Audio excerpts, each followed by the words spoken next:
जय हिंद प्यारे बच्चों, स्वागत है आपका खान स्मार्ट क्लास में। मैं मयंक खान सर आप लोगों को क्लास 12 की फिजिक्स पढ़ा रहा हूँ।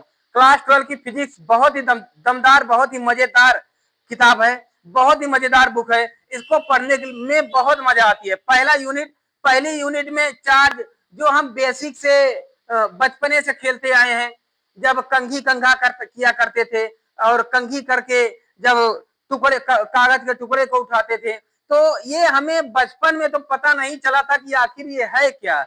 लेकिन जैसे जैसे बड़े हुए, जब गुलाम साहब के बारे में पता चला, जब इंटर में पता चला, तब मुझे पता चला अच्छा असल बात तो ये है।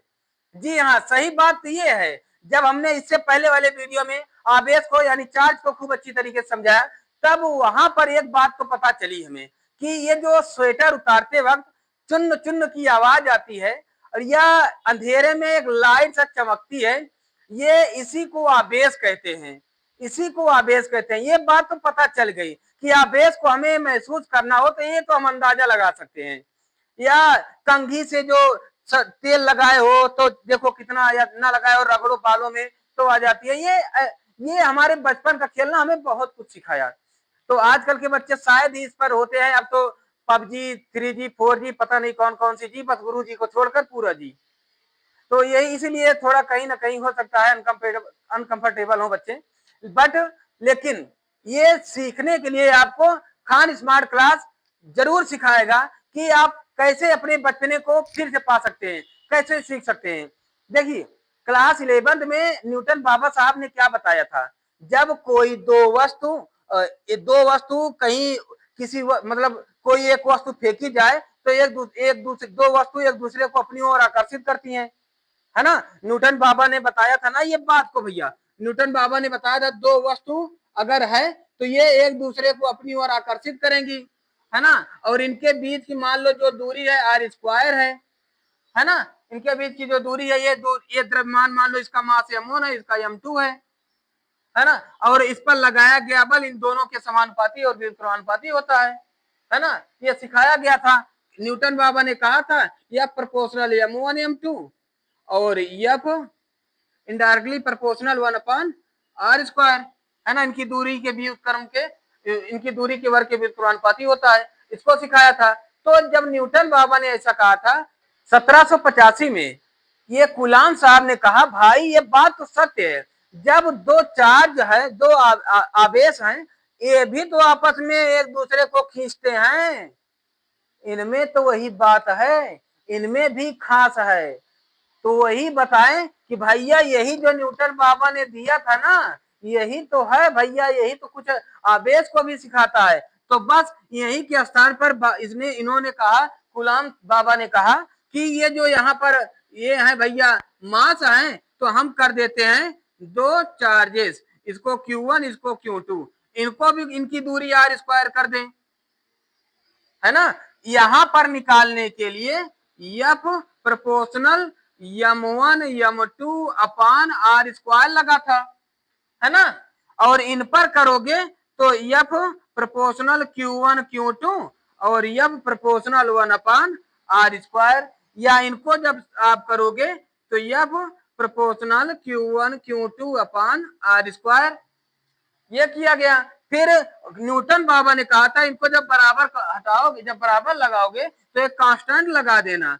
तो कांस्टेंट जी लगाए थे, न्यूटन बाबा थे तो ये लगा दिए भैया, है ना। तो गुलाम साहब थे, इन्होंने भी कहा भैया आपने जी लगाया है तो हम के लगाते हैं Q1 Q2 r²। ये कहीं ना कहीं दोनों सगे भाई दिख रहे हैं का, है ना। ये दोनों सगे भाई दिख रहे हैं। इन्हीं का संक्षिप्त ये दिया गया है, इन्हीं से निकाल कर ये बताया गया है, इन्हीं से उठा कर ये बताया गया है। ये सब हम कहीं ना कहीं पढ़ लिए हैं ना, है ना। अब इसमें हम सीखते हैं आगे, हम धीरे धीरे कि इस कूलाम के नियम से हम सीखेंगे कि आखिर ये दो आवेशों पर मान लीजिए दो चार्जेस हैं कि ये Q1 है Q1 है Q2 है, ये एक दूसरे को खींचते हैं, तो किस बल से खींचेंगे, आकर्षण प्रतिकर्षण, इन पर कौन सा क्षेत्रफल क्या होगा, कैसे होगा, क्यों होगा, इन सारी बातों को जानने के लिए हम सबसे पहले स्टार्ट करें कूलाम का नियम। तो सबसे पहले कूलाम नियम हम बताएं। सबसे पहली हेडिंग है हमारी क्या, कूलाम नियम। कूलाम नियम।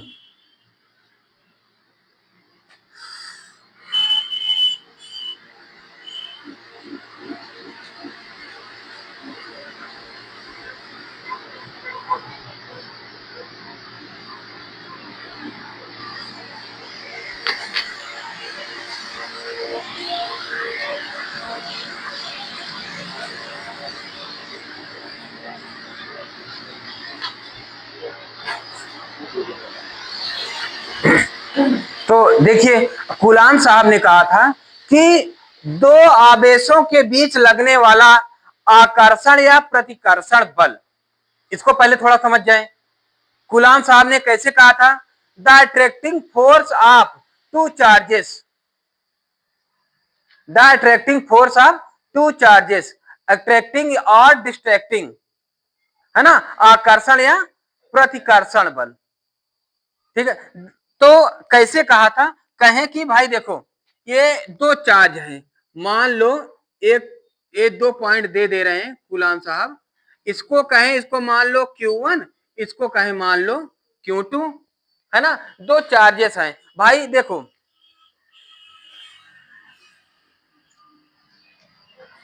देखो सिंपल से समझो, सिंपल से समझो, ये दो, मान लीजिए एक चार्ज इस पे है, एक चार्ज इस पे है, मान लो सिंपल से, तो इनको, इनके बीच की कुछ तो दूरी होगी, सटा के तो रखा नहीं जाएगा, क्योंकि दोनों जब मिल जाएंगे तो क्या हो जाएगा? ब्लास्ट, है ना, ये ब्लास्ट हो जाएगा। इसको बताए थे कूलाम साहब ने, क्यों बताया था आगे बताता हूं, ठीक है ना। तो इनकी कुछ तो दूरी होगी, है ना, एक सटा के रख नहीं सकते, वही दूरी है इनकी, कुछ तो दूरी, एक ये मान लो ये Q1 है, ये Q2 है, ठीक है ना।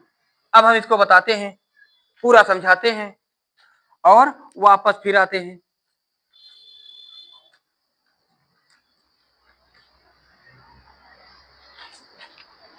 देखिए, तो कूलाम साहब ने कहा कि इनके बीच लगने वाला आकर्षण या प्रतिकर्षण बल,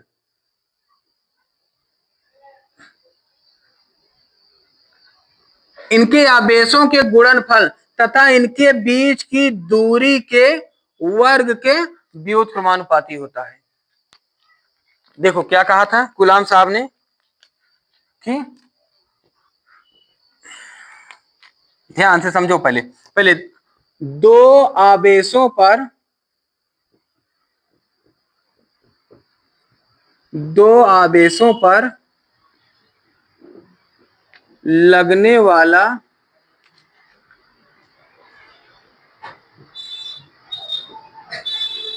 आकर्षण तथा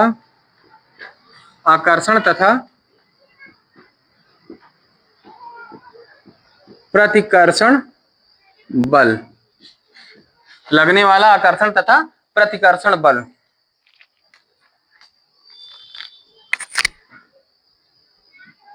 दोनों आवेशों के गुणनफल के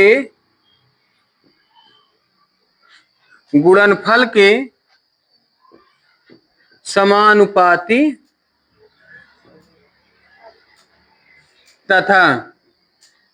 तथा इनके बीच की दूरी के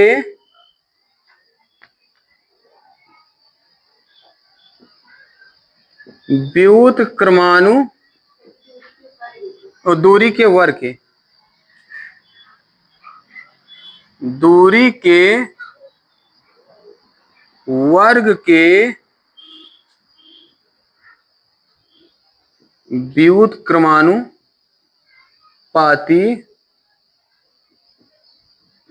होता है। अर्थात,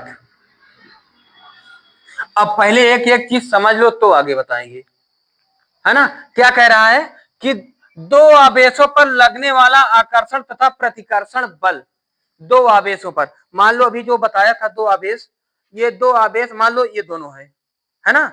अब ये आकर्षण, ये या तो अपनी ये छुएगा या तो चपका ही लेगा, या तो झटका मार के छोड़ ही देगा।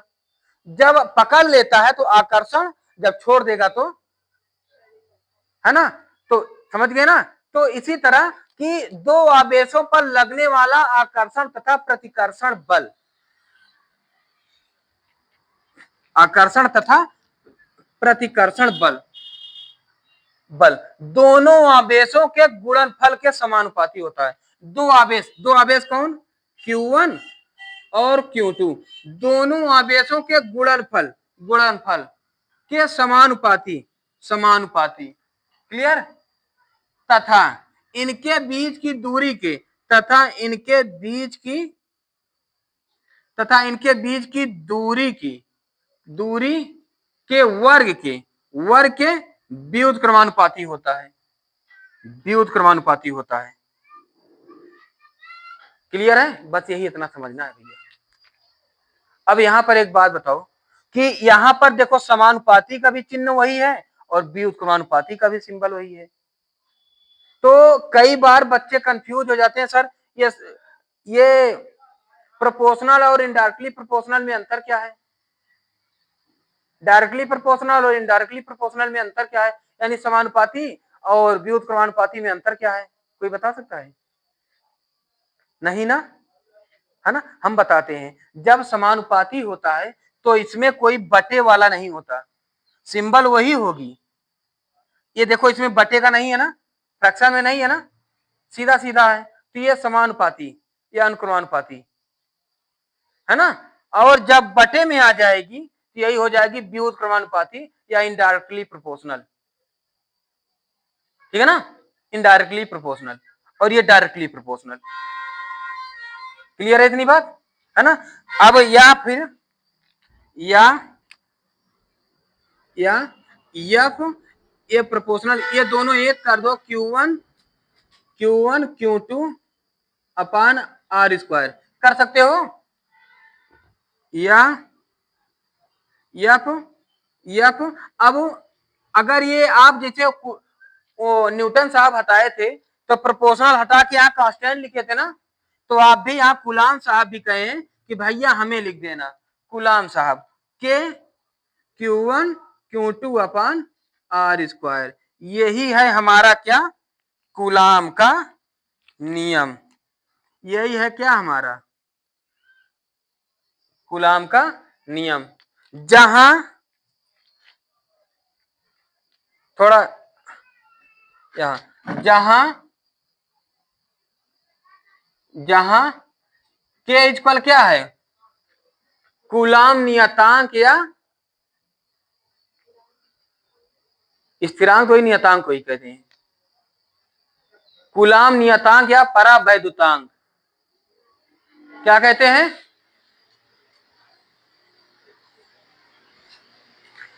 जहां के इक्वल कूलाम नियतांक या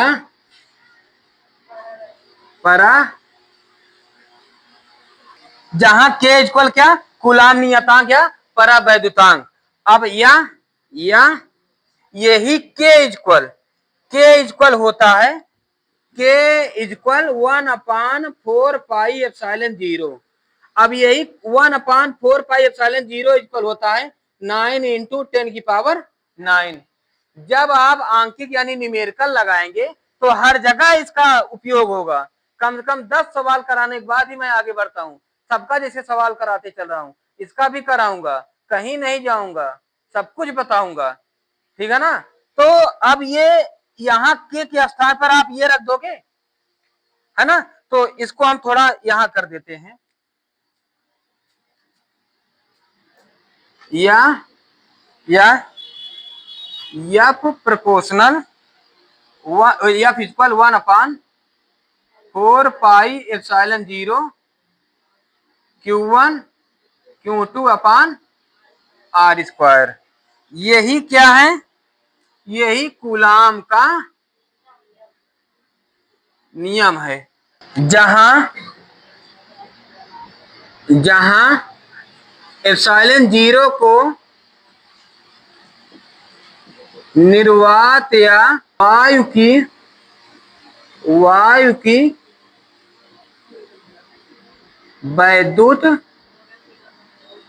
वैद्युतशीलता कहते हैं। क्लियर है? जो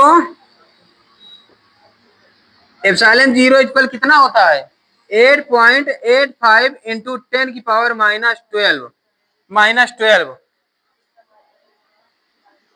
coulomb square newton metre square. Coulomb square प्रति न्यूटन मीटर स्क्वायर। ठीक है ना? क्लियर है ना इतनी बात?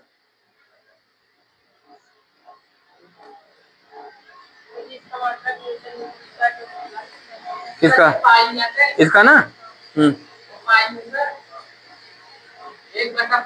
अब देखो, अब इसका अगर मीटर निकालोगे तो इसका मीटर कैसे निकालोगे? क्योंकि इसका मान है, अब ये आ जाएगा, इस पे आर स्क्वायर हो जाएगी, है ना? तो इसका मात्रक जब निकालोगे तो ये आपका बल का मात्रक newton metre square upon coulomb square ठीक है ना? विशेषता है, इनको समझ लेते हैं। कूलाम के नियम में कभी कभी ये आ जाती है इसी तरह जिससे लिखा गया है, कुछ ना कुछ आपको कंफ्यूजन देने के लिए या कंफ्यूज करने के लिए कभी कभी आ जाती है। तो आप जानते रहें कि एक नियतांक है, मैंने बता दिया, है ना? कौन नियतांक है? कूलाम नियतांक है। ठीक है? इसका मान आवेशों के बीच के माध्यम तथा मात्रकों की पद्धति पर निर्भर करता है। नियतांक, कूलाम नियतांक किस पर निर्भर करता है? तो बता देना कि आवेशों के बीच के माध्यम, आवेशों जो दो आवेश है ना, दोनों आवेश, इनके बीच में कोई तो माध्यम होगा, परावैद्युतांक होगा, वायु होगा, कुछ तो माध्यम होगा, है ना? वायु ज्यादातर होता है। तो माध्यमों तथा मात्रकों की पद्धति पर निर्भर करता है। ठीक है ना?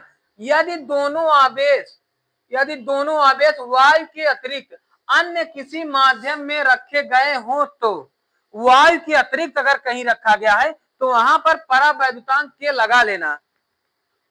ध्यान देना इस बात को। ठीक है ना? अब ये परावैद्युतांक वायु के लिए 1 होता है, अन्य किसी भी माध्यम के लिए के का मान बड़ा होता है 1 से। ये बात ध्यान देना। ठीक है ना? ये वहां पर इन द केस कभी कभी आ जाता है, क्योंकि के क्या है? एक बीमाहीन राशि है, इसका के का कोई बीमा नहीं होता। ठीक है ना? ये बीमाहीन राशि है, कहोगे तो के बीमाहीन राशि करके दिखा भी दूंगा। ठीक है ना? और फिर इसके बाद एप्सिलॉन जीरो को निर्वात या वायु की विद्युतशीलता या परावैद्युतांक कहते हैं। वायु या निर्वात की विद्युतशीलता, जहां के equal epsilon upon epsilon not. यह ध्यान देना, एप्सिलॉन अपान एप्सिलॉन नॉट, जहां एप्सिलॉन क्या है?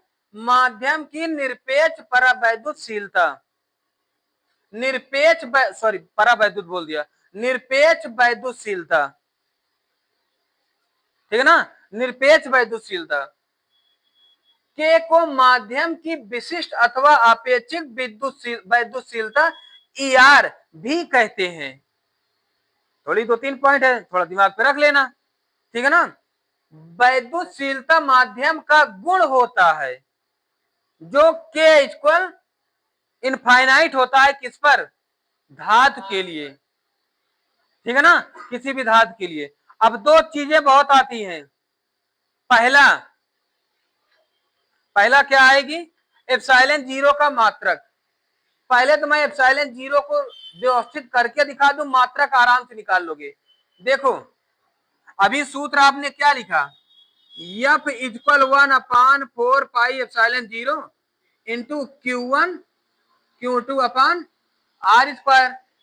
नीचे डिवाइड है, ये सब इधर आएगी, इधर चला आएगा ना, है ना? एप्सिलॉन जीरो का मान निकालना है तो हम ये आपको इधर ला लें, इन सबको इधर ला लें, केवल एप्सिलॉन नहीं खुलाओ। तो epsilon zero equal 1/4 pi into Q1 Q2 अपान ये आपको इधर कर दोगे, F R स्क्वायर हो जाएगा। है ना, एफ आर स्क्वायर हो जाएगा ना। अब ये बताओ गिनती का कोई मात्रक होता है? कौनो मात्रक नहीं होता, ये तो मात्रकहीन हो गया, है ना। इसका बीमा भी नहीं होगा, गिनती का कोई बीमा भी नहीं होता, बीमाहीन हो गई ना।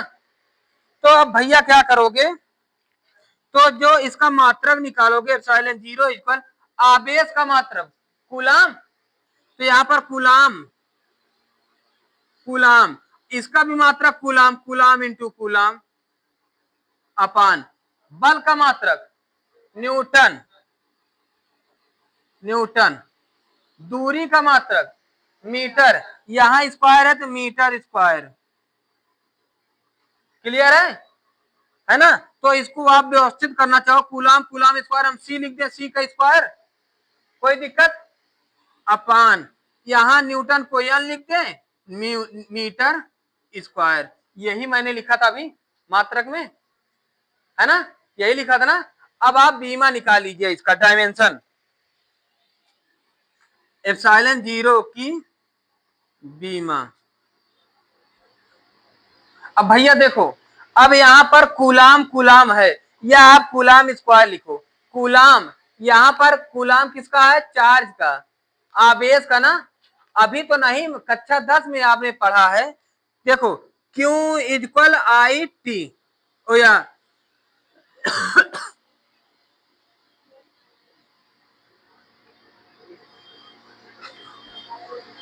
Q बराबर आई बाई टी ना, आई टी, आई बराबर Q बाई टी, है ना, Q equal I T, Q equal I T, ये होता है ना।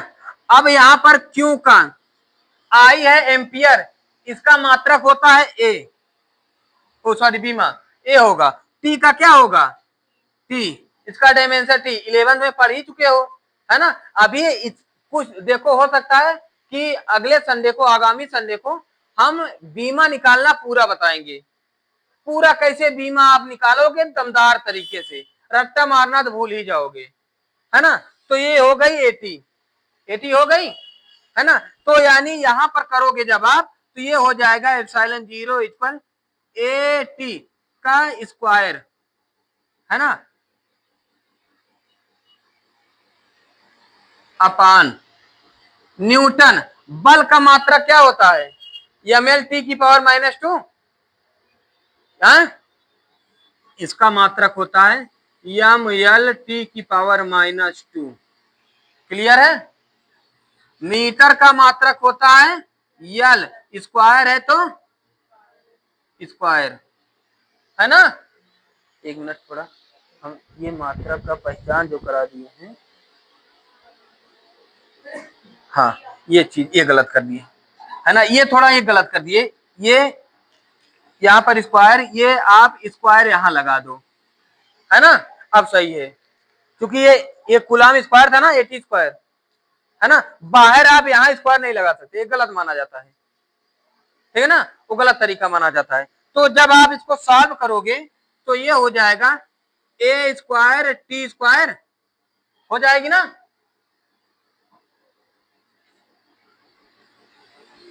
अपान यहां यम यल टी की पावर -2, देखो ये यल स्क्वायर है, यल की पावर ये 3 हो जाएगी, टी की पावर -2 हो जाएगी, हो जाएगी। यम अब ऊपर चला जाएगा, देखो एप्सिलॉन जीरो इक्वल यम ऊपर चला जाएगा तो यम की पावर -1 हो जाएगी ना। अब फिर ये यल, देखो यल भी जाएगा तो यल की पावर -3 हो जाएगी ना, हो जाएगी ना। अब फिर इसके बाद अब ये टी की पावर ऊपर जाएगी, प्लस में हो जाएगी, तो ये भी प्लस, ये भी प्लस प्लस प्लस प्लस हो जाएगा, टी की पावर 4 हो जाएगी ना। इसको दूसरे इंक से कर देते तो अच्छा होता, टी की पावर 4, अब ए स्क्वायर बचा है, ए स्क्वायर लिख दो, यहाँ थोड़ा इसी में भर गया है, जगह कम होने की वजह से हम इसको यहाँ लिख देते हैं थोड़ा सा, या इसको मिटा दें, इसको मिटा दें, हमें यहां पर लिख दें सामने तो ज्यादा सही रहेगा। देखो यम ऊपर जाएगा तो यम की पावर -1 हो जाएगी। अब ये l की पावर 3 ऊपर जाएगा तो l की पावर -3 हो जाएगी। t की पावर ऊपर जाएगा तो माइनस से ऊपर प्लस हो जाएगा। t की पावर 2, t की पावर 2 गुणा में घातें जुड़ती है, t की पावर 4 हो जाएगी। a की पावर a स्क्वायर है, a स्क्वायर ऊपर है तो पलसे में रहेगी, तो a की पावर 2। यही है भैया एप्सिलॉन जीरो की बीमा।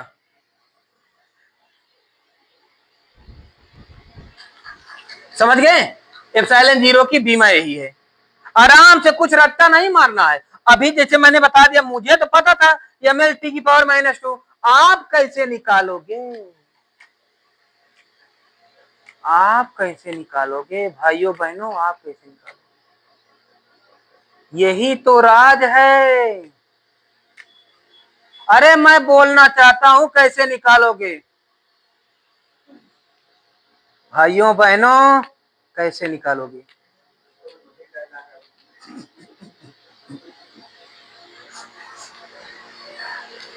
मैं बोलना चाहता हूं उनको, कैसे निकालोगे?